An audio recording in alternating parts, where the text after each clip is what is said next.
The ancient myth for sleep, why Apollo was cursed with terrible love luck. Golden god, terrible timing. You wake as Apollo, radiant and reckless, stepping into a world that already fears your perfection. Hey guys, tonight we're diving into the flaming hot mess that is the love life of Apollo, the sun god who could set the world on fire, but couldn't keep a single romantic relationship from crumbling like a burnt olive cake. You'll slip into his sandals, golden, of course, and strut out into a myth-soaked world where everyone either wants you, fears you, or runs screaming into the nearest laurel tree. We'll walk sunlit marble halls, hum melodies that make mortals weep, and stumble over and overthrough a string of cursed crushes. Spoiler, you probably won't survive this as an actual god either. But hey, your cheekbones will look amazing the entire time. So before you get comfortable, take a moment to like the video and subscribe, but only if you genuinely enjoy what I do here. Drop a comment with where you're listening from and what time it is for you. Now dim the lights, maybe turn on a fan for that soft background hum, and let's ease into tonight's journey together. You open your eyes to the first light of dawn, except it's you. You are the light. You stretch, and the sky blushes pink.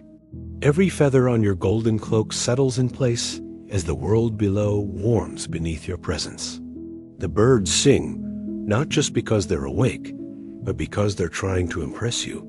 That's what it's like to be Apollo, the divine embodiment of beauty, music, archery, plague, prophecy, sun, healing, poetry, and loneliness. No pressure. You're not just a god, you're the god. Bronze skin, halo of fire, voice like the first chord of a perfect song. But from the moment of your birth, things have been complicated. Your mom, Leto, had to flee a vengeful Hera just to give birth to you and your twin sister, Artemis. Imagine being born on a floating island Delos, while your mother winces in pain, holding on to an olive tree and dodging divine assassins. Family holidays? Yeah, tense. Anyway, by the time you're a teenager, which in God years is basically 5 minutes after birth, you've already killed a snake the size of a cruise ship. His name was Python. He lived in a cave at Delphi and terrorized mortals with toxic breath and cryptic riddles. Not cute. You shot him full of golden arrows, smiling as he slithered into oblivion. The mortals clapped. The gods looked mildly impressed. Your ego inflated like a bullfrog in mating season. With Python out of the way, you claim the cave as your own and slap a temple on top of it. This becomes your sacred seat Delphi, the center of prophecy, the future home of the oracle. Your fan base? Exploding. Your abs? Impeccable. And then you start to feel something strange. A tug in your chest. Not heartburn gods don't get indigestion, unless you count Dionysus wine mixers. No, this is something else. You're feeling the need for connection, affection, love. And boy, are you not ready for what's coming. You spot her near a waterfall. Her name is Cyrene, a fierce mortal huntress who literally wrestles lions for fun. You try the usual godly flirting blazing sunbeams, spontaneous harp music, a casual lion pelt cape toss. She doesn't even glance at you. In fact, she rolls her eyes. You're stunned. No one rolls their eyes at you. That rejection sets the tone for basically every romantic moment to follow. Not one to mope, you try again. Over the next few years, or like hours times weird for gods, you pursue several. Let's say hopefuls. But something's always off. They vanish. They transform into things. They die. And you? You keep glowing, smiling, pretending you're fine. Here's the thing about being worshipped by thousands and adored for your looks, talent, and cosmic aura. It doesn't mean people actually like you, or understand you, or even stick around. Historians still argue whether your failures in love were punishment for arrogance, fate's cruelty, or some divine prank gone too far. Some myths say you were too proud. Others hint you were simply born under the wrong star alignment, if stars even work for gods. The strangest part? Despite all the drama, you never really stopped trying. You're a hopeless romantic wrapped in solar plasma. And tonight, as we begin this long, sleepy unraveling of your eternal heartbreak, we'll see how each story shaped you. From laurel trees and discus fields to jealous winds and sea monsters. And here you are now standing in your marble temple at Delphi, staring out across the valleys below, feeling the weight of immortality press into your ribs. You wonder, just for a flicker of a moment, if it's possible to be all-powerful and still unloved. Then a priest bursts into the chamber, asking if you'll bless the wheat harvest. You sigh, turn up the glow, and smile like you always do. Python problems and first crushes. You slay a chaos serpent, win a temple, and immediately develop a problematic taste in lovers. You blink, and the scene changes. It always does. That's one of the perks or curses of being immortal. Time folds around you like silk. One moment you're brooding on a marble balcony. The next, you're strolling through a cypress grove, chasing the scent of laurel and the heartbeat of someone extraordinary. Her name is Daphne. And this is the moment where everything starts to fall apart. You spot her from a distance, first darting through sunbeams, with her hair tangled in wild curls. Her skin flushed from running, not from you, but from freedom itself. She's a nymph, a daughter of the river god Paneus, and she's sworn a vow of eternal chastity. You hear that vow, somewhere deep in the undertow of her heartbeat, but let's be honest, you ignore it. You're Apollo. You are the sun. Surely your mind. The first time you speak to her, it's not even a full sentence. Just a hello spun like golden thread from your mouth. She looks at you, frowns, and sprints into the trees. Smooth. Now here's where it gets awkward. Cupid or Eros, depending on who's telling the story is watching. You teased him recently for carrying around those dinky little arrows, claiming he wasn't a real archer like you. So obviously, he's about to make it weird. He pulls out 2 arrows. One sharp, gold-tipped, full of unbearable desire. The other, lead-tipped and heavy with loathing. You get the gold one, Daphne? The lead. Cupid giggles and fires. Historians still argue whether this myth was a metaphor for unrequited love or a warning about toying with gods who own trick arrows. Either way, the result is the same. You're now madly, absurdly, cosmically in love with a woman who would rather eat thorns than make eye contact with you. You chase her not in a creepy way. Well, okay, maybe a little creepy. Calling her name, promising you mean no harm. Flowers bloom under your feet. The trees lean to hear your voice. Birds fall silent, as if even they can sense this isn't going to end well. She doesn't stop. She doesn't even slow down. She runs until her legs give out, until her breath comes in sobs, until she throws herself onto the forest floor and begs her father, the river god, to save her. You don't even get the chance to say you're sorry, because right there, in a gasp of prayer and transformation, she changes. Her feet root into soil. Her arms branch into leaves. Her hair twists into laurel fronds. She becomes a tree beautiful, sacred, untouchable. Van ben MCC Hunhand you? You freeze. Not just your body, but your heart. You reach for her, and her bark hardens. You whisper apologies, but she only rustles in the breeze. This was supposed to be love, or something like it. In the silence that follows, you swear an oath. If you can't have her, no one will. But not in a villainous way. More like a tragic Pinterest poet way. You vow that her tree will be sacred, that laurel wreaths will crown the heads of heroes and poets in her name. You gently wrap your arms around her trunk and press your cheek to her bark. and even the birds feel bad for you. It's the first time you lose someone you love. It won't be the last. From then on, you wear laurel not just as a symbol of victory, but of loss, of memory, of what could have been, had Cupid's arrows flown a little differently. The grove grows silent after that day. No one runs there anymore. No laughter between the trees. Just the quiet rustle of laurel leaves and your footsteps fading away. And for a long time, you try not to fall in love again. Not because you can't, but because you're starting to suspect that love, for you, comes with consequences no one else has to suffer. But of course, the universe isn't finished messing with you yet. Daphne runs, you pine, a nymph, a chase, and a tree your first real heartbreak takes root, literally. You'd think, after the whole Daphne debacle, the cosmos would give you a break.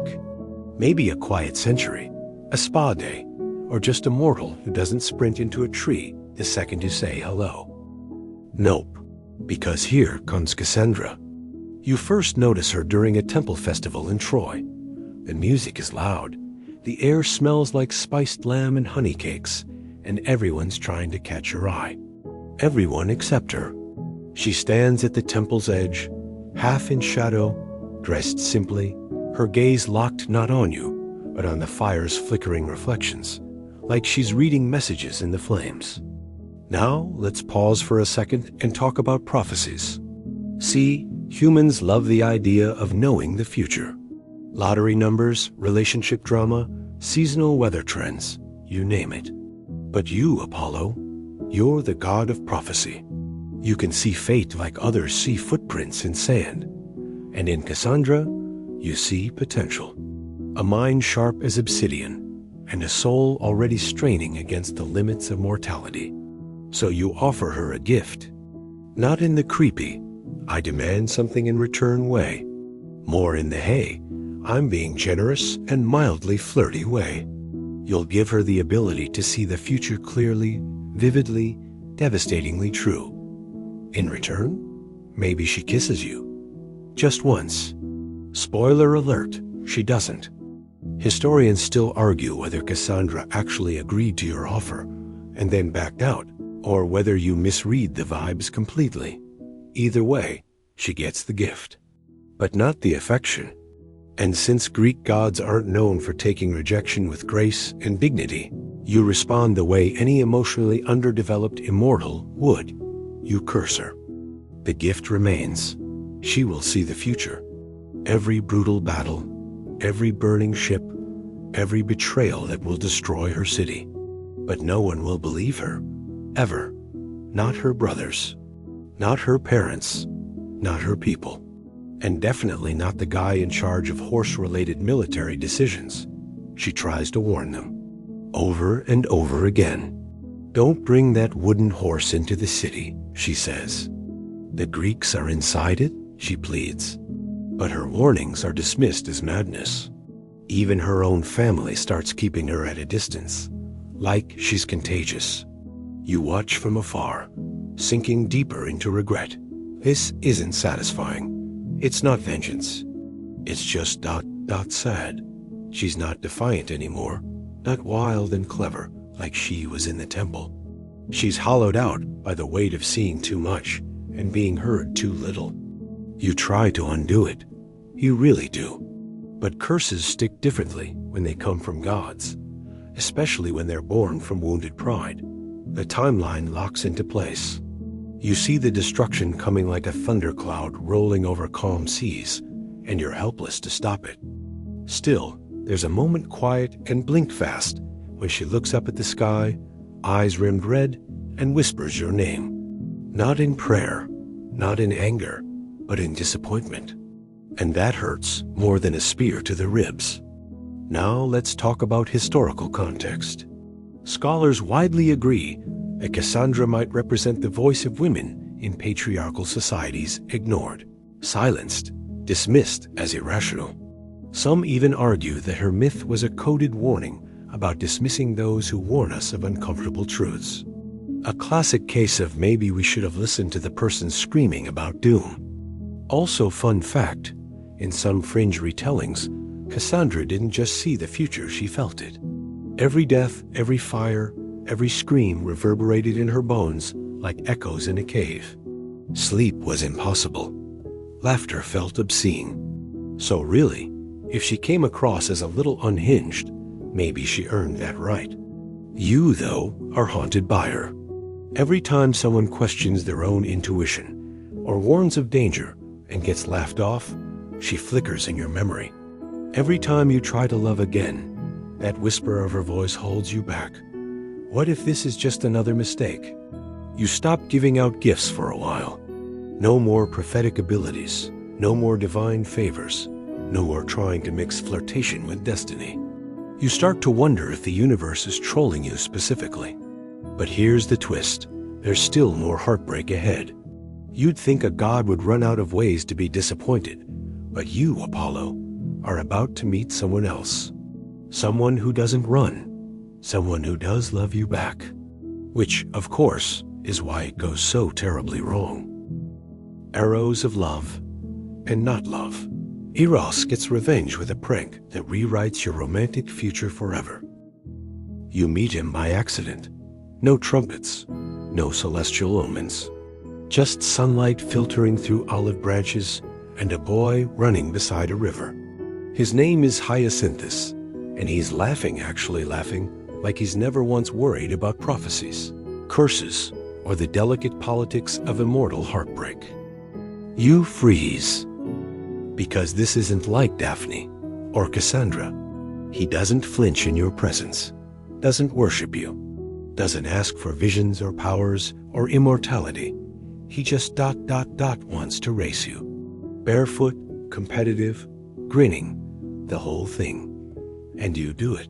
You kick off your sandals, shed centuries of baggage, and sprint down the riverbank beside him like you're not a god with temples across the Mediterranean. Just someone who wants to hear that laugh again. The thing is, you've never quite known what to do with joy.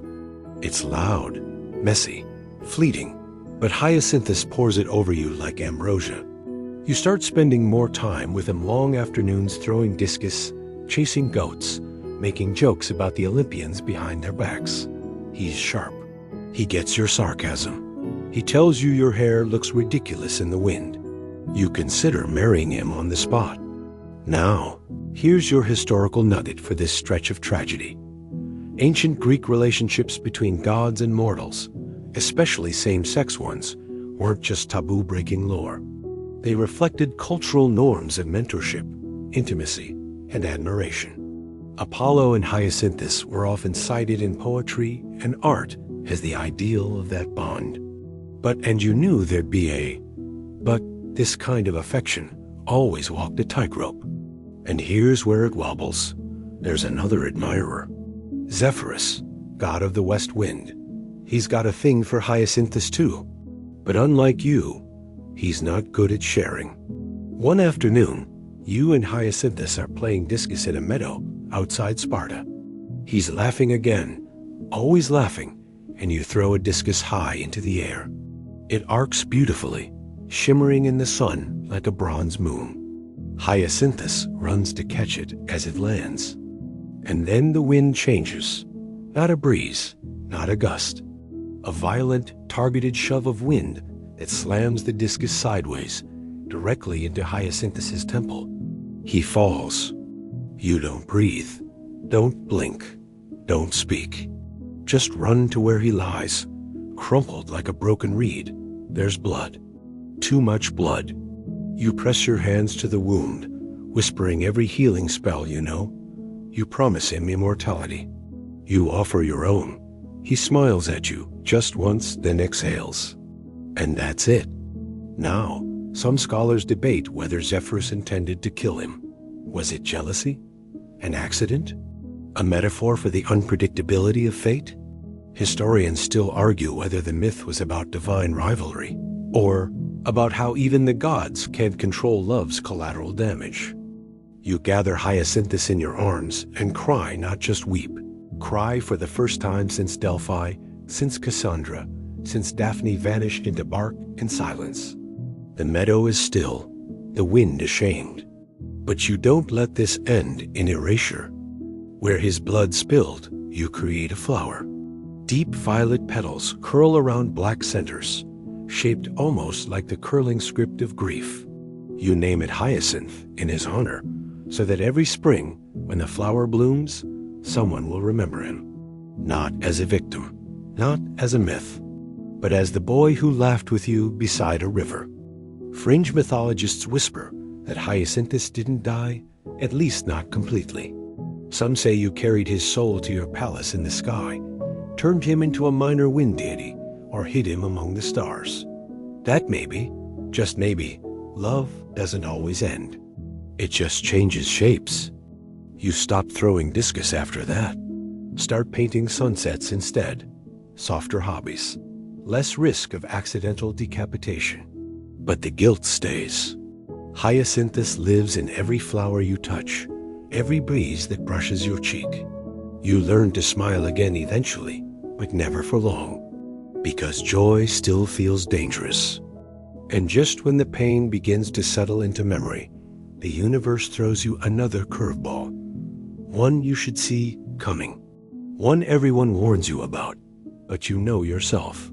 You never listen when it matters most, because next comes Coronis, and she's going to ruin you. Hyacinthus and the jealous wind. Your one true love meets a tragic, petal-splattered end on the discus field. Her name is Coronis. You meet her near Lake Bobais, where the reeds grow tall and the fishermen speak in whispers. She's not the type who swoons at a god's arrival. She looks you over once, unimpressed, and then gets back to whatever mortal thing she was doing, folding linen, maybe, or scolding a goose. You're hooked instantly. Coronis is clever, sharp-eyed, and infuriatingly immune to flattery. Unlike Daphne, who ran, or Cassandra, who begged, Coronis just rolls her eyes and tells you not to mess up her laundry. So naturally, you start visiting more often, bringing gifts, shifting clouds to give her a perfect tan, turning her tea into wine, trying desperately to make her laugh. And sometimes she does laugh. You think maybe this could work. You even start carving a little place for her in your future, something with a temple and some tasteful frescoes. You picture her with your child, you, a father. The thought actually softens something sharp in your chest. Now, time for our historical note. Coronis appears in several Greek myths, usually tied to the birth of Asclepius, the god of medicine. In some versions, she's a noblewoman of Thessaly. In others, a priestess. What stays consistent, though, is her tragic arc and the pivotal role she plays in introducing healing to the world. And speaking of tragedy, here it comes. Because this time, you're not just falling in love. You're falling into hope. That dangerous, sparkly thing. You trust her. Foolishly. You don't guard your heart the way you did after Hyacinthus. You leave it right out there, soft and squishy.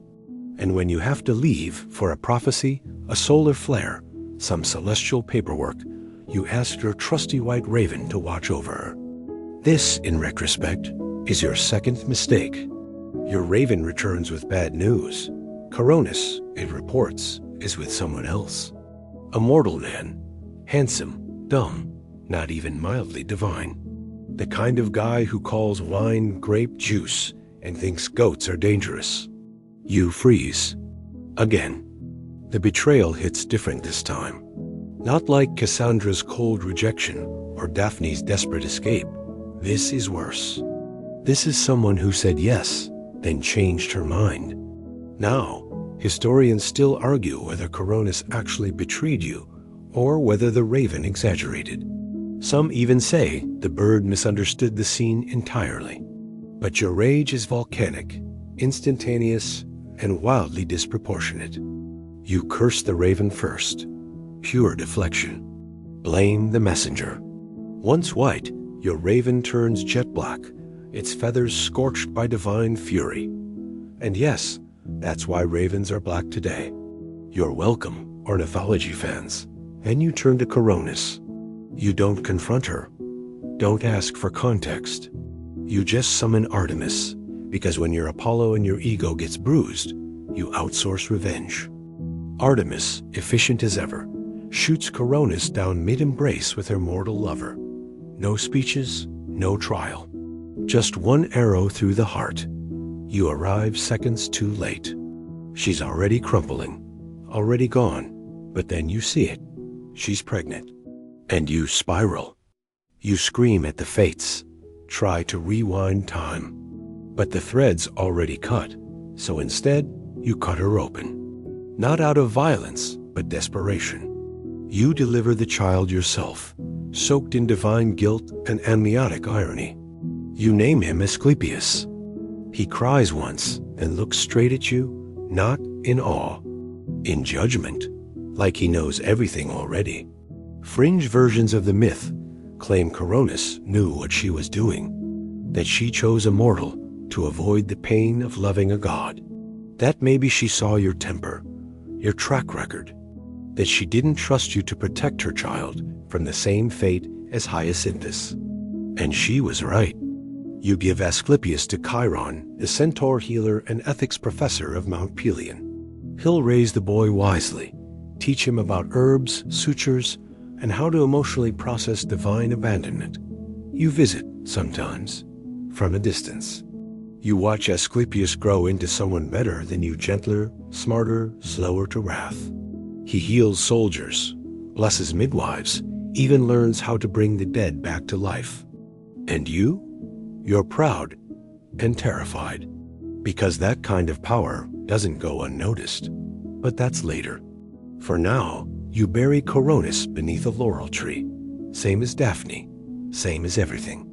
You paint the sky amber that night and weep into your hands, telling yourself you're done falling in love. Until you meet Cyparissus. Coronis, crows, and unread messages. A failed mortal fling leads to divine surveillance, betrayal, and one very unlucky bird. You meet Cyparissus in the grove of the Muses, where the cypress trees grow tall and whisper things to the wind. He's young, dangerously so, but in the myths, no one seems to mind that kind of thing. He's slender, serious, quiet, with this way of watching animals like they're telling him stories. You spot him cradling a baby deer, feeding it gently from his paw.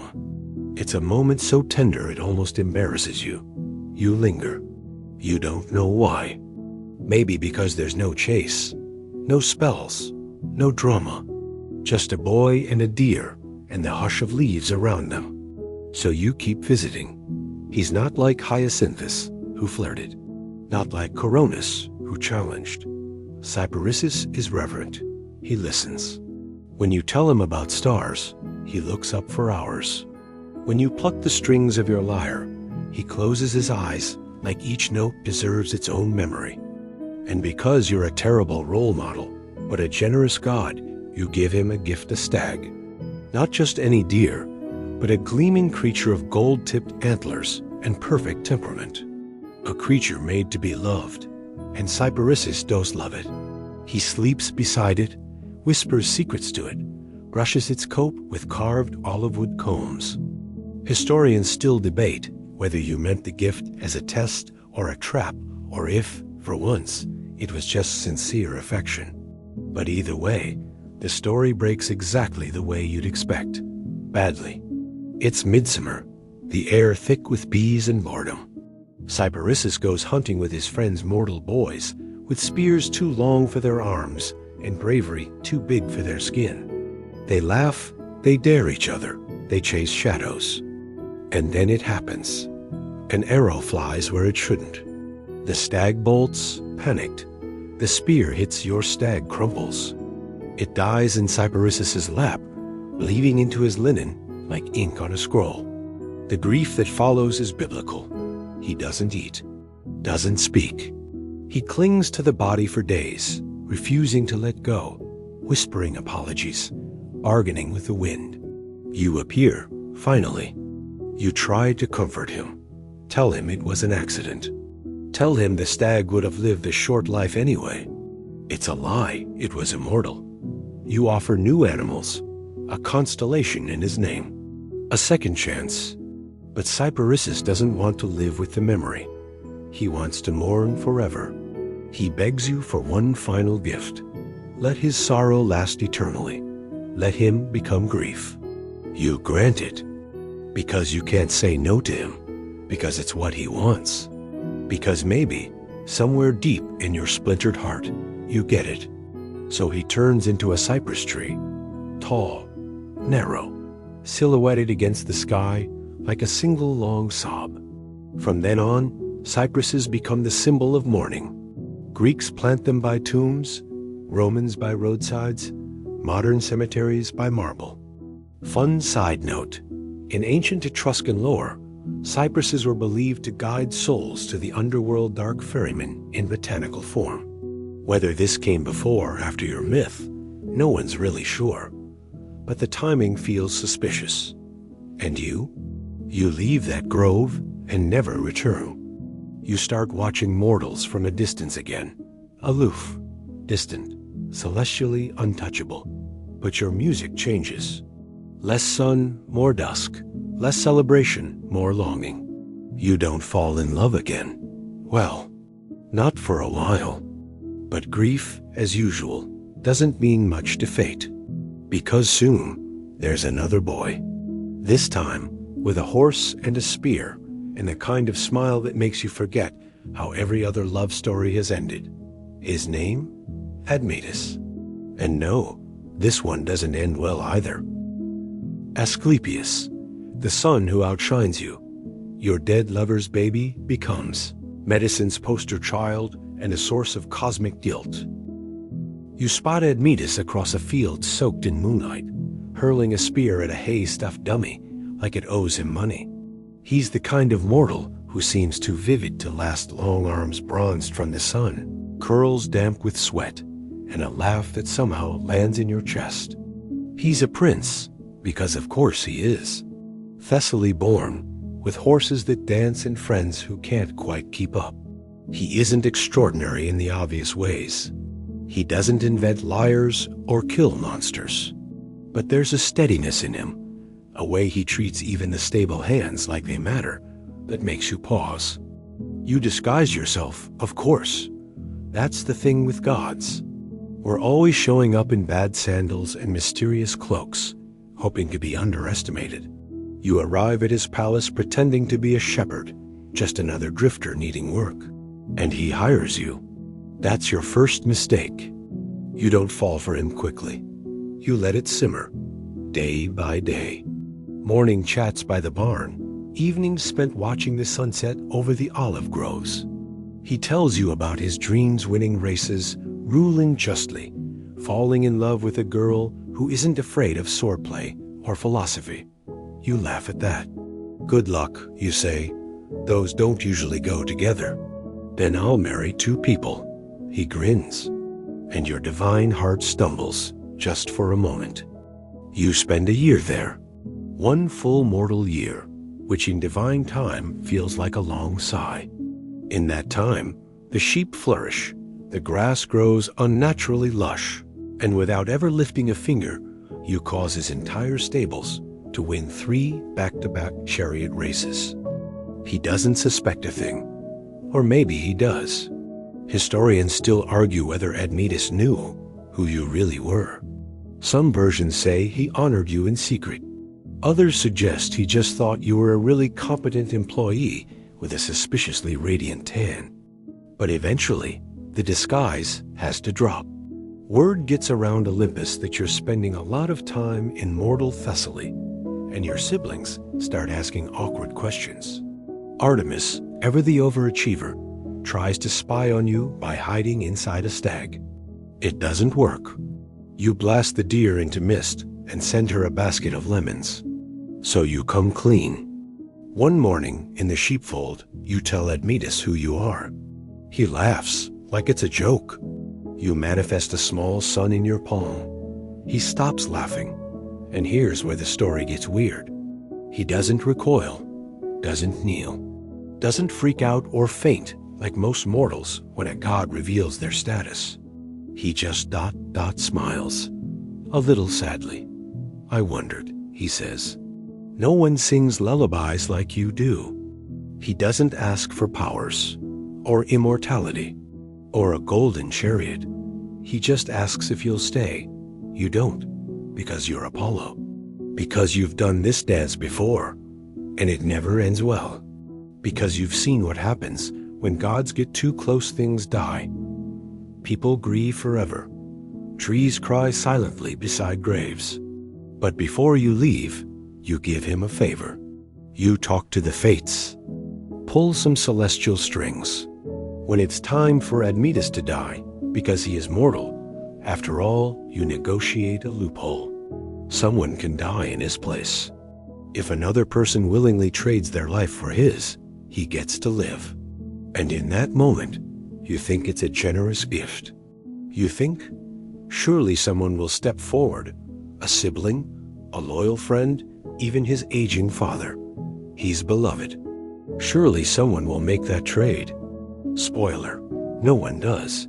Not even his parents. That part hits him hardest. He asks his father outright. The old man sighs, mutters something about the natural order, and shuffles away. But there's one person who does step forward.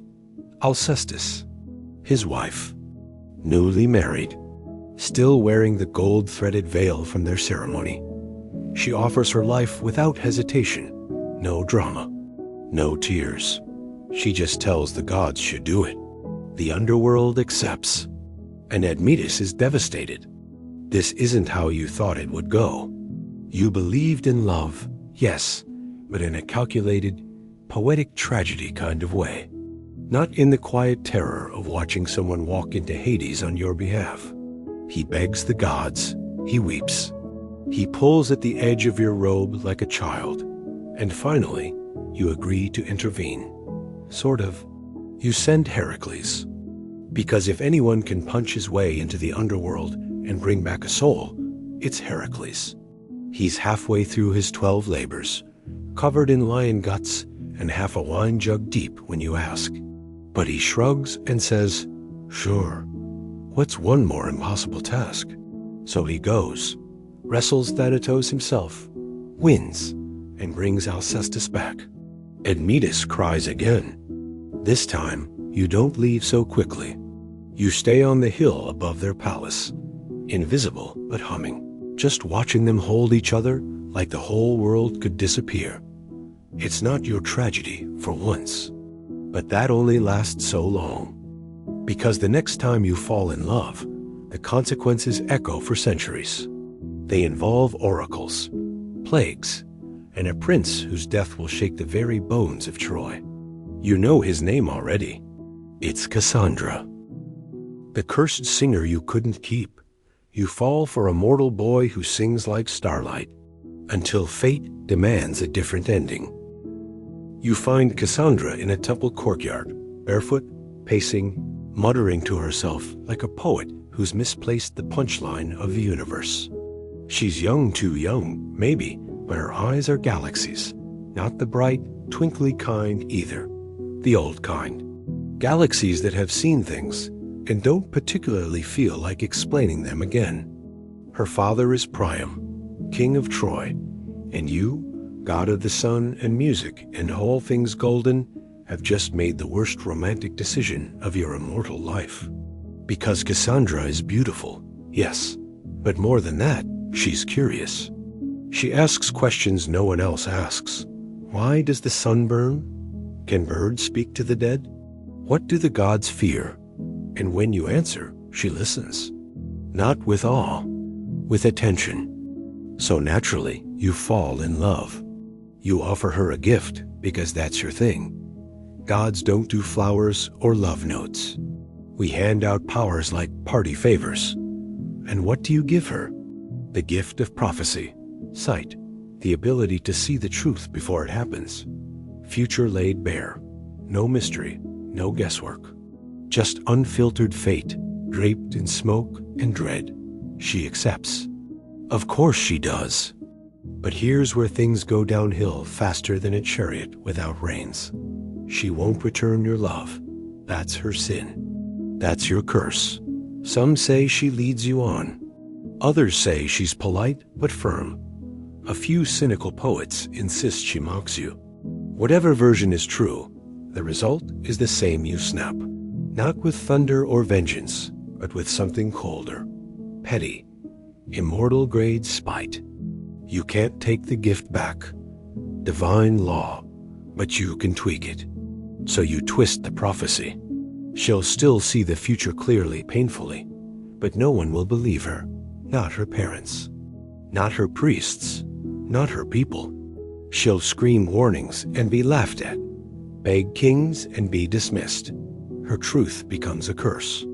Her voice, a warning bell nobody hears. Historians still argue whether you meant it to be cruel, or if it was just a moment of heartbreak turned ugly. One scholar calls it Apollo's tragic glitch, a divine bug in the system of justice. You try to make amends, sort of. You show up in dreams. You try to send riddles instead of clear visions, thinking maybe symbolism will help people listen. You even convince one priest to write down her words, hoping time will prove her right. But it doesn't matter, because the big one is coming. The war. The ships are already being carved along Greek beaches. Helen is brushing her hair in Sparta, not knowing her face is about to launch 1,000 spears. Agamemnon sharpens his pride, Odysseus his wit, and Achilles just lounges, waiting to be brilliant. And Cassandra sees it all. She sees her brother Paris bring Helen to Troy, sees the wooden horse, the fall, the flames, her city reduced to ash. She tells everyone. No one believes her. Not even Hector, the brother she loves more than life. He smiles and calls her poetic, tells her to drink some wine and relax. Even when her eyes well up and she clutches his arm, whispering about spears and fate and funeral fires, he just laughs. You watch all this from Olympus with a sickness in your chest. You try to stop it. You whisper to other gods. Warn Athena. Bribe Hermes. You even ask Zeus directly. He shrugs. Mortals do what mortals do, he says. You clench your jaw so tight the clouds tremble. Eventually, war crashes down like a sea storm. Cassandra's visions become real. Blood on the sand, fire in the temples, screams carried by smoke. And finally, her last prophecy. Troy will fall, and she will survive only to be taken. And she is. When the city burns, she's found in the temple of Athena, clutching the statue, shaking. Her sanctuary is sacred. But that doesn't stop Ajax the Lesser. He drags her out, brutal and unrepentant. Your rage is immediate and eternal. You send storms. You wreck ships. You carve his name into the thunder. But Cassandra is already gone, claimed by Agamemnon as a prize of war. She sails to Mycenae, haunted and hollow-eyed. Still prophesying, still unheeded, she warns him. Your wife will kill us both. He smirks. You're dramatic. And so she dies, murdered in the same breath as the man who stole her. And you lose again. The love story ends not with heartbreak, but with silence. Her temple remains, covered in ivy. Her name, a cautionary tale. And your gift site, truth, becomes a curse, shared by many across time. The ones who see too much, who warn too early. The Cassandras of the world. You, Apollo, who wanted to be loved and believed, are remembered not for music or healing, but for the woman whose voice you made invisible. That shame never leaves you. It echoes through the halls of Delphi. It sharpens the edges of your songs. And it becomes the seed of your next great error one, involving a Spartan prince, an unfinished love poem, and a god who learns nothing at all. Hecate's offer and why you refused. One goddess offers you closure through shadow magic, but you decline, and regret it instantly. You think you've learned your lesson after Cassandra. You really do. There's a solid decade where you avoid humans altogether, drifting through temples in silence, brooding in sunbeams, and tuning your lyre with existential sighs. You write melancholic hymns, perform solo concerts for seagulls, and even try celibacy for about 20 minutes. But then Hyacinthus happens. You meet him in Sparta. He's not a priestess or a prophet. He's just a boy, a prince, technically, but really, just a boy with wind in his hair and mischief in his smile. You're supposed to be there as a guest of his father, but the second you see him training in the gymnasium, throwing discus like it's an extension of his arm, you forget the whole low-profile thing. He doesn't worship you. That's what makes him dangerous. Hyacinthus is competitive, fast, strong, smarter than he pretends to be. And he flirts with you not like a mortal pleading for favor, but like a teenager poking a sun god with a stick just to see what happens. And oh, how you fall. This isn't tragic love at first. It's sweet. You race chariots across mountaintops, swim in the Eurotas River under starlight, laugh through meadows while goats side-eye you suspiciously.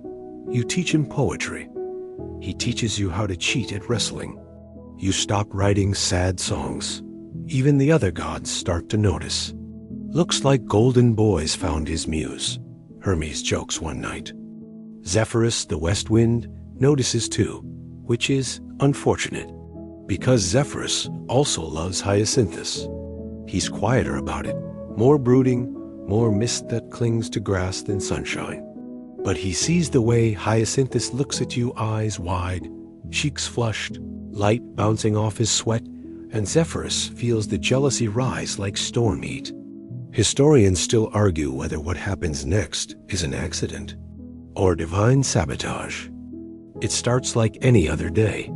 You and Hyacinthus are out in the fields playing discus. You're showing off. Obviously nothing like a casual 200-meter sun-powered throw to impress a Spartan prince. He grins, dashes after it, and as he runs to catch your spinning discus, something strange happens. The wind shifts, just slightly. The discus curves. Not a natural arc, not physics, not weather. It slices through the air and slams directly into Hyacinthus's head. He drops. Time doesn't just stop, it shatters. Your laughter turns to ash in your throat. You teleport to his side before the grass finishes rustling. He's bleeding, a lot, too much.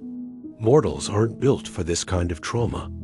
You cradle him, shaking, call his name, beg the fates, offer your immortality. Try every healing spell you've ever known, including some you definitely just made up. Nothing works. His breath rattles. He smiles, barely. I almost caught it, he whispers. And then he dies. The sun dims. Birds stop singing. The air grows unnaturally still. You don't scream. You just stop. Like a harp string snapped inside you. You know, Zephyrus did it. You can taste his breath in the wind. But vengeance seems small. What's the point? You've won nothing. You've lost everything. So instead of fury, you create something. From Hyacinthus's blood, you grow a flower. A deep purple, bloom delicate, bowed, petals curved like grief itself. The hyacinth. You mark its leaves with the Greek letters. A cry of mourning. It becomes a symbol, not of death, but of devotion. You stay by the flower for days, maybe weeks. Refuse Olympus. Refuse light. The world becomes dimmer. Crops wither. Priests panic. Oracles tremble. Finally, Artemis shows up. Your twin, the only one who can reach you when you get like this. She sits beside you in silence for a long time. Then she says the one thing no one else dares to. This keeps happening, brother. You look at her, hollow-eyed. You love them too brightly. You burn them. You don't reply. But in your heart, something starts to change. Not because she's wrong, but because she's right. You begin to wonder, is love for you a gift or a curse. Later poets will tell this story with flair. Some say you brought Hyacinthus back, briefly, to say goodbye. Others claim you went to Hades and argued with Persephone, trying to bargain him out. A few fringe scholars think Hyacinthus was never real at all, but a metaphor for lost youth or seasonal rebirth. The kind of symbolic myth everyone pretends to understand. But you remember him. And more importantly, you remember how the gods watched, how none of them helped, and how, once again, you're alone with your music, your grief, and a field of flowers that will never answer back. You try, briefly, to return to your duties. The sun still needs rising. Plagues still need preventing. Your oracles mumble, temples fill, prayers echo. But you're different now. A little quieter. A little sharper at the edges. Hyacinthus haunts your lyrics. He colors your light. And his name becomes the one you whisper when the lyre falls silent and the sky turns soft. He isn't the last you'll love or lose, but he's the one you bury with part of your heart. Prophecies, plagues, and awkward breakups. You meddle with cities and kings, but your advice is rarely taken, especially in love. You'd think, after Hyacinthus, you'd swear off love entirely. Maybe start a pottery class. Join a quiet mountain monastery. Heal, process, grow. But no, you're Apollo. You overcorrect. And if mortals were dangerous? Well, then clearly the solution is divine romance. Enter Cyrene, a nymph, technically, but really more of a wilderness demigoddess. She wrestles lions with her bare hands, refuses to marry, and lives in the deep forests of Thessaly like some kind of ancient Greek cryptid. You meet her while she's mid-tackle. There's a wolf. She's strangling it. And your first words are something like, "Wow, okay, noted." You fall for her instantly. Not because she's beautiful, she is, or graceful, she is, but because she doesn't need you. She doesn't swoon, doesn't write hymns, doesn't even pause to acknowledge you until the wolf's definitely dead. She's the kind of woman who sharpens her own arrows and says things like, "What are you looking at?" with actual teeth. So naturally, you descend from your golden chariot, brush the solar flares off your shoulders, and try your best pickup line. You know, you say casually, there's a whole prophecy about you. But Cyrene pauses just long enough to raise an eyebrow. You have her attention. You keep it by telling her the stars have spoken. They haven't, that her strength is legendary. It is. And that you have a special place in Libya with her name on it, which you immediately build because you're nothing if not committed to the bit. To your surprise, she agrees. So you whisk her away in your sun chariot, not metaphorically, like literally teleport her into a different continent and settle her in North Africa, where the lion population is suddenly very nervous. You build her a city. Call it Cyrene, obviously. She seems amused, and for a while, it's peaceful. You don't ruin it. She trains with Amazons. You bless the crops. There are no snakes, no curses, no death blooms. You even have a son, Aristeus, who grows up to invent cheese and beekeeping, which, let's be honest, is a solid legacy. But it doesn't last. Because Cyrene, unlike others before her, never pretends to need you. She doesn't beg you to stay when you wander, doesn't cry when you leave for Delphi, and when you return months later with a new poem and 2 wild horses, she just shrugs and goes back to skinning a boar. You love her, you really do, but the space she gives you feels suspiciously like detachment. One fringe theory from ancient texts suggests that you actually asked her to become immortal, and she said no, not because she didn't care, but because she didn't want you deciding her fate. That's the thing about powerful women. They love on their own terms.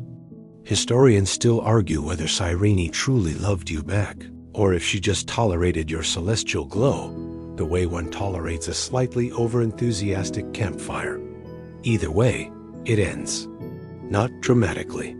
No blood, no hyacinth, just quiet fading. And that almost hurts more. You go back to Olympus a little dimmer. Your next misstep? You figure maybe the problem is all this divine mortal's nonsense. Maybe what you need is someone like you, an equal, an Olympian, which brings us to Admetus, a mortal. But not just any mortal. He's a king, kind, gentle, adores music. You meet him while being punished. Zeus forces you into mortal service again for another divine misstep. Possibly that time you murdered the Cyclopes? Details are fuzzy. You work as his shepherd. Yes, you, Apollo, god of the sun, tending flocks for a Thessalian king. And you love it. There's something healing in the simplicity. You wake up at dawn, lead sheep across dew-wet fields, play your lyre under olive trees. And Admetus treats you not like a god, not like a servant, but like a friend. That's rare. So rare, in fact, that you decide to thank him properly. You bless his flocks. You make all his sheep twins, double the wool, double the cuddles. You even help him woo the clever, beautiful Alcestis by convincing her father to set an impossible task, yoke a lion and a boar to a chariot, and then helping Admetus achieve it.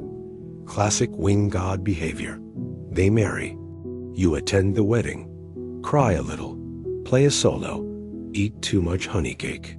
But marriage, as always in your orbit, comes with strings. When Admetus forgets to offer you a proper sacrifice, the fates decide he has to die. You're furious not at him, but at death itself. So you bargain, you beg. You convince the fates to let Admetus live if someone will die in his place. No one volunteers, except Alcestis. She steps forward without hesitation, says she'll do it, says his life is worth more than hers. It crushes you. You, who have loved and lost again and again, watch someone else choose to die for love, and it works. You carry her spirit down to Hades, confront death directly, wrestle Thanatos if you have to, depends which version you read, and somehow, by sheer will or divine loophole, you bring her back, alive. And Admetus finally understands what love means, what sacrifice looks like. You leave their kingdom quietly after that, back to the sky, the temple, the lyre. You don't speak of it, but you remember it every time you see a shepherd guiding their flock at sunset, or when lovers clasp hands a little too tightly at shrines to you. And for once, your heart feels not cursed, but honored. Because sometimes, the love you help grow is more sacred than the love you get to keep. That one time you dated a sea monster, desperate for novelty, you fall for someone whose tentacles literally curl in disappointment. You'd think your luck might turn after that, after a selfless queen walks through death and back, after you help resurrect love itself. Maybe the curse is finally lifted. Wrong. Because no matter how many lives you save, or how many mortals worship you, or how many temples you shine down upon, you're still Apollo, still glowing too brightly, still crashing too hard. And next up, Cassandra, a princess of Troy, sharp, spirited, and possibly the most brutally misunderstood woman in all of mythology. You meet her in a temple courtyard, sunlight on stone, the air thick with frankincense. She's standing beside the altar barefoot, fierce-eyed, clearly unimpressed, which for you is new. She doesn't swoon, doesn't even flinch when you, literal god of the sun, casually levitate a lyre for dramatic effect. She just stares, like she sees right through you, which is funny, because she does. You offer her a gift, prophetic sight, not just glimpses, but clear, blazing vision of what's to come. The Trojan War, the fall of kings, her own heartbreak. She hesitates, then agrees. But here's the twist, and you know this already. When she refuses to sleep with you, you don't take the gift back. You can't. You curse it instead. She'll still see the future, yes, but no one will believe her, which on paper sounds clever, poetic even, except it's not. It's cruel. Cruel in a very human way, because her visions come true. Every single one. She warns of Paris bringing ruin, of the wooden horse filled with soldiers, of the blood that will soak the very palace she lives in. And no one listens. She's mocked, marginalized, labeled mad, not because she's wrong, but because you made her voice echo unheard. Historians still debate whether this part of the myth was always intended as a commentary on the silencing of women, or whether it simply reflects how ancient cultures viewed divine punishment. Either way, it lingers uncomfortably. You watch from afar, in dreams, in mirrored temple pools. You see her try again and again to save her city, to spare her family. And when Troy burns, she stands tall in the smoke, clutching an altar stone, eyes dry.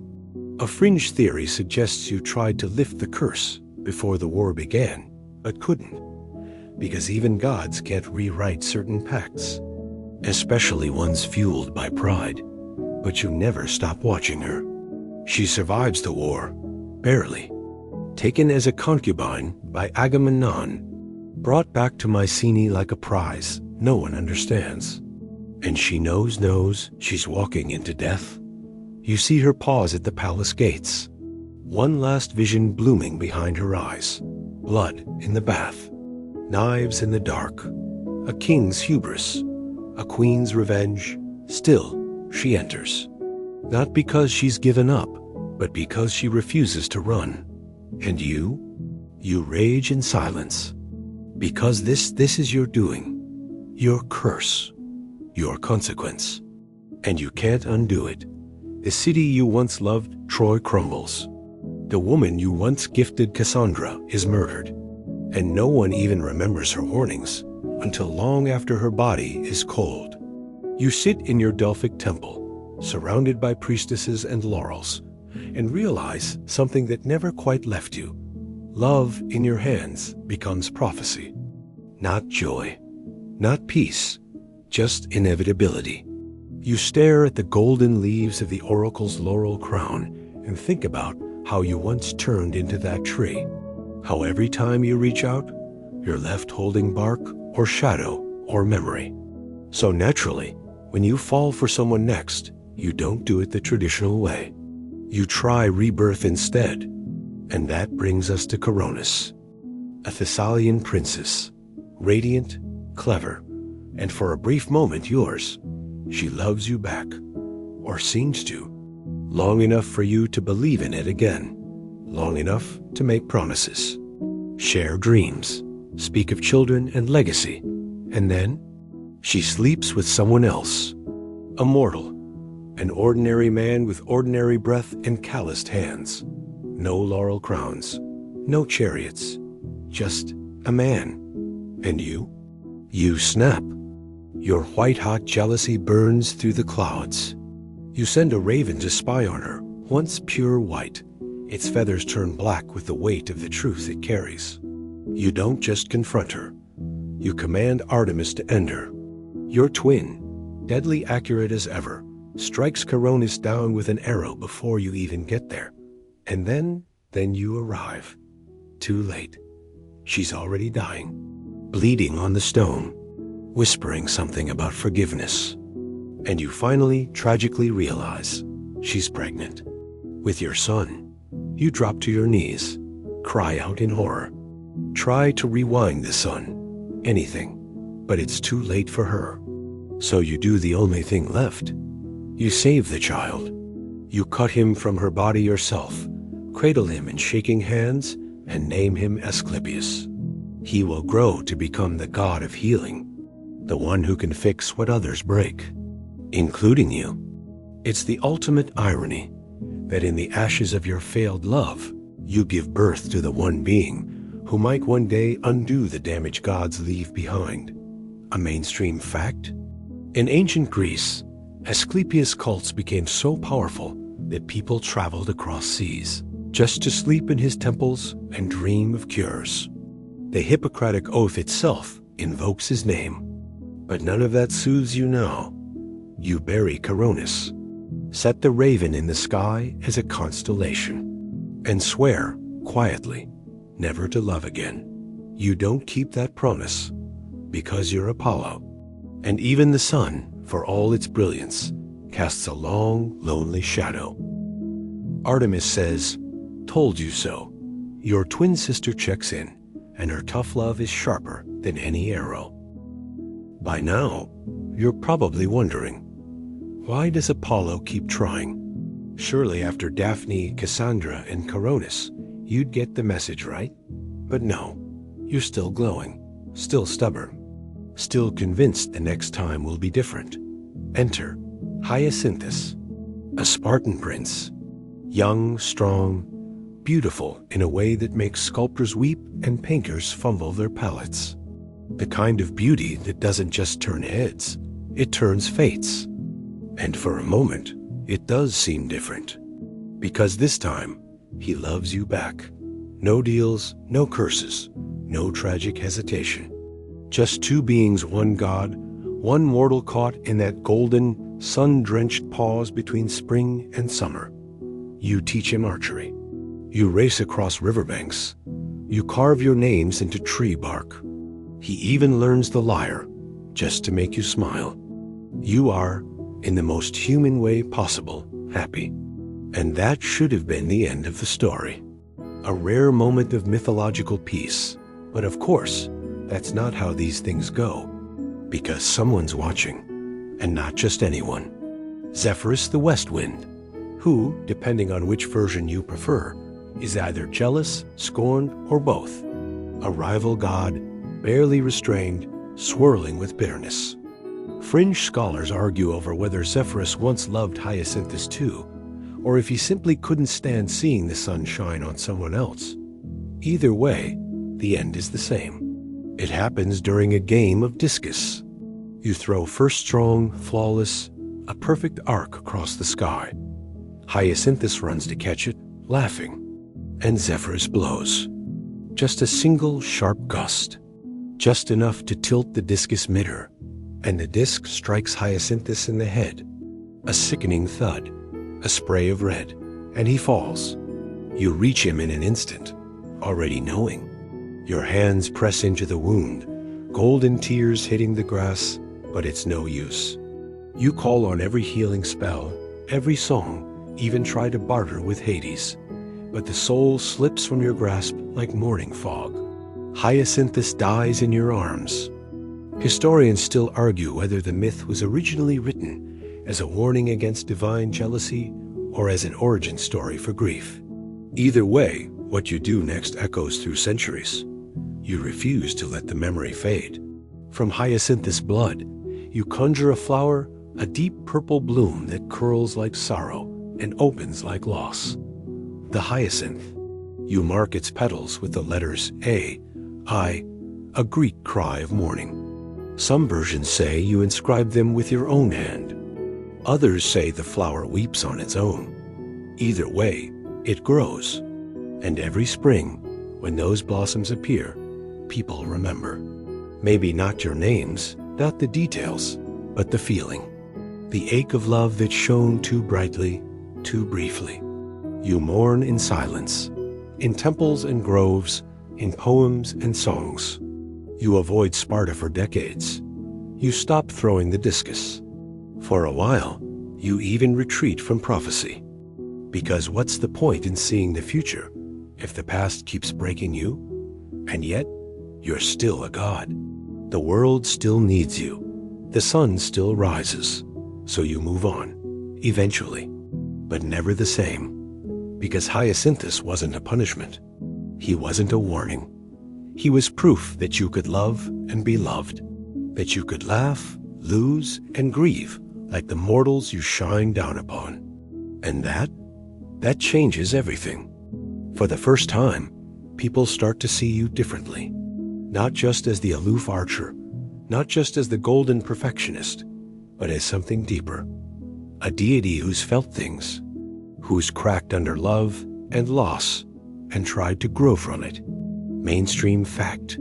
In classical Athens, Apollo's cult-shifted tone after the rise of Hyacinthus myth rituals became more somber, more emotionally resonant, especially in spring festivals.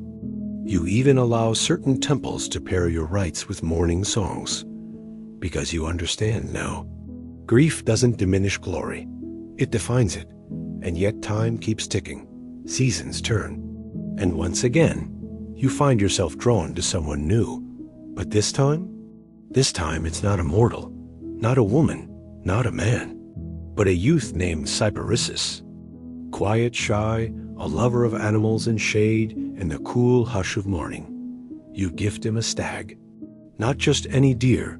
This one has silver antlers and golden eyes. A divine creature, loyal and tame. Cyparissus is overjoyed. He takes it everywhere. They are inseparable. Until one day, while hunting, he accidentally kills it. A single misfired spear. And Cyparissus, already prone to sorrow breaks. He won't eat, won't sleep, won't stop crying. He begs you, sobbing, to let him grieve forever. And you, heart already full of ghosts, listen. You transform him into a cypress tree, tall, still, evergreen. Its roots drink his tears. Its shade cools mourners. And to this day, that tree is a symbol of grief in cultures around the world. A gentle reminder, even gods must let go. So now you've loved a woman who turned into a tree, a prophet whose voice you silenced, a mother you couldn't save, a boy who died laughing, and a soul who became a tree by choice. And still you shine. Because that's the thing about being the sun. No matter how many times night falls, you rise. You try celibacy, it backfires. Swearing off love makes you somehow more attractive to disaster. You're learning. You may still be golden, radiant, divine, but you've changed. Once, you saw love as a kind of conquest, a game of riddles, rewards, and radiant perfection. Now, you approach it differently, cautiously, quietly, like someone walking barefoot through a room of memories. But you're still Apollo. You still try. Which brings us to Admetus, a Thessalian king, young and kind, with a heart bigger than his throne. He's not known for his sword or strategy, but for his hospitality, a trait so rare among rulers, it catches even Zeus's eye. Or, in this case, yours. Because surprise, you're in exile. Again, no divine drama this time.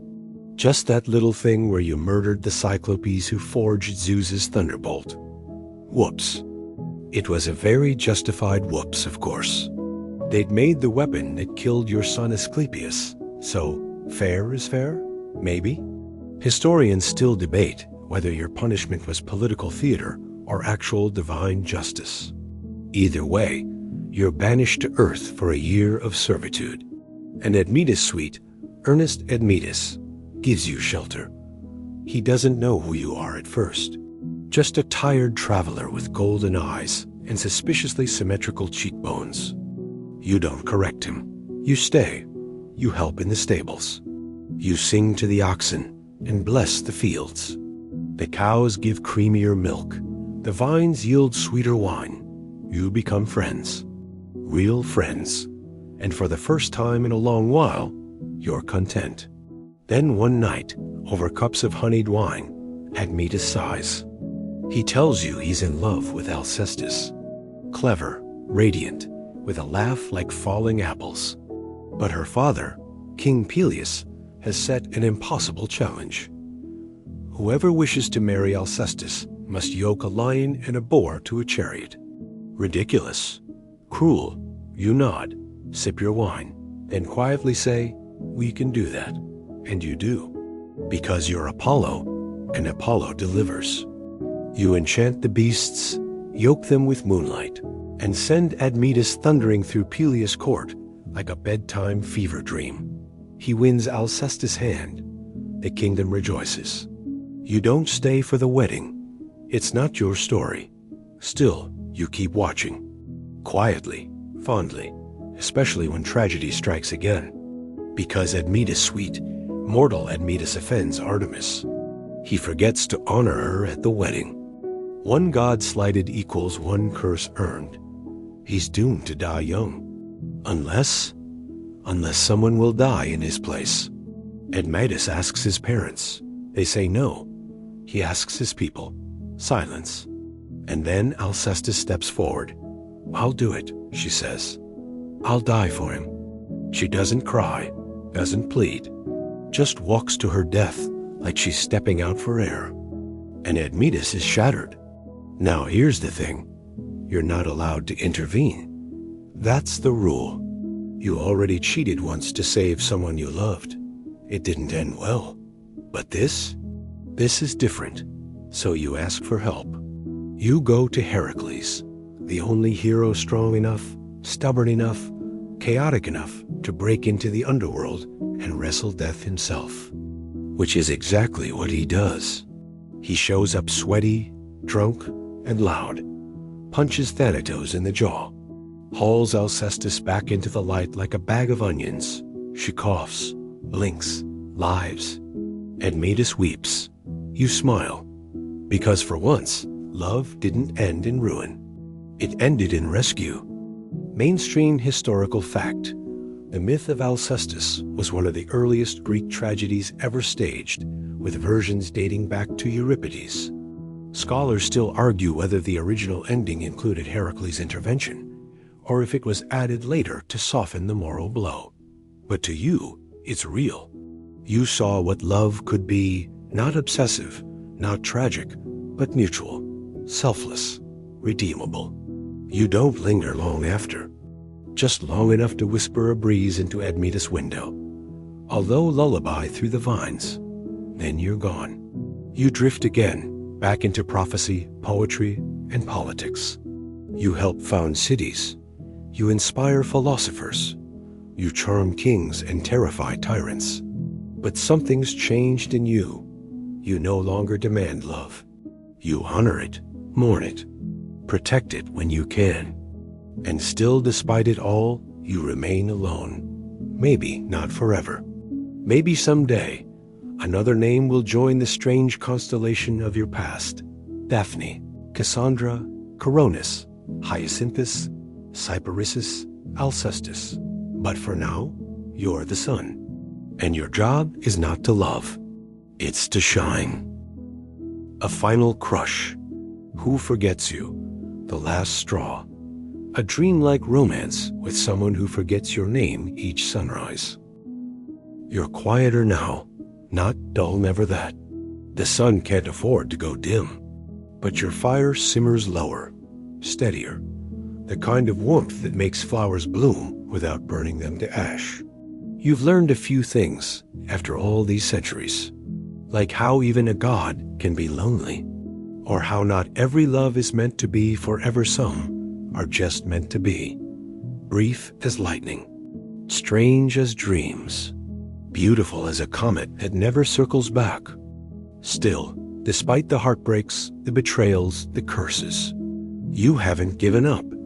Not really. Because then comes one last name. Hecab, Queen of Troy, wife of Priam, mother of warriors. And according to one strange, fragmented tale, your final human love. It's a fringe version of the myth. Scholars still debate whether the story was a late poetic invention or a lost Homeric footnote, but it's told in low voices around certain temples. In it, you come to her not as a flame or a hunter or a plague, just as a man, a traveler, a stranger in need of shelter. And Hecab wise, regal Hecab lets you in. She doesn't ask for prophecy, doesn't try to impress you with flattery. She offers you a place by the hearth, a bowl of stew, warmth. And in her quiet kindness, you feel something unfamiliar. Peace. There's no pursuit, no divine games, just companionship. Long talks by firelight, shared silences, laughter so deep it makes your ribs ache. It's the kind of love that doesn't need declarations. But Troy is doomed, of course. You've seen it. You've sung it in your own oracles. You warned them through Cassandra, remember? But no one listened. Not even Hakab. You plead with her. Take your family and leave, she smiles. Troy is my soul. I will not run. And so you watch. You watch from a distance as the city falls. You watch as Achilles storms the gates, as Paris dies, as Hector's body is dragged through the dust. You watch as fire devours temples, as spears pierce cradles, as the wooden horse splits the night. And in the end, you watch Hikab fall to her knees, clutching the last of her sons, her voice too broken for curses. You want to run to her, to burn down the Achaeans with your full wrath, to scream your name into the smoke. But you don't. You've learned. You've learned that love, even godly love, has limits, and that mortals, in their stubborn, fleeting way, sometimes choose dignity over escape. And so you retreat.